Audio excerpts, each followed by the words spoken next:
नमस्कार। आज आम देखा स्वर्णप्राशन फायदा।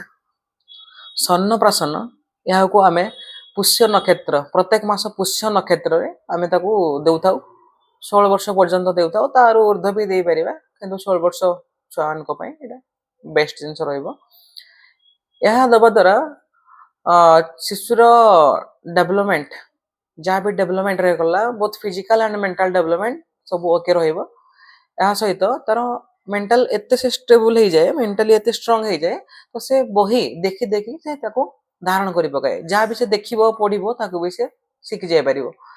तो जमी आग काल गाँव में गोटे बही थाए गोटे बही मागी मागी मागी मागी समस्ते पढ़ी था पढ़ी पढ़ी पढ़ी पढ़ी समस्त मन रखी था किंतु एबेर डिफरेंस देखो एबे समस्त घर बही अच्छी किंतु कार किसी मन न बही देखिले मन पड़ो तो सेटा डिफरेंस कारण से टाइम से संस्कार थिला सब स्वर्णप्राशन संस्कार जहाँ फल से ग्रासिपिंग पावर को बढ़े दौले। तो एबे भी आम पुणी आउ थे से फेरिया स्वर्णप्राशन संस्कार रे जॉइन करवा सब मास पुष्य नक्षत्र ये आम क्लिनिक रे फ्री रे प्रोवाइड करा जाउछि। एते छुआ भी आसिले समस्त को फ्री रे स्वर्णप्राशन संस्कार आमर करा जिवो।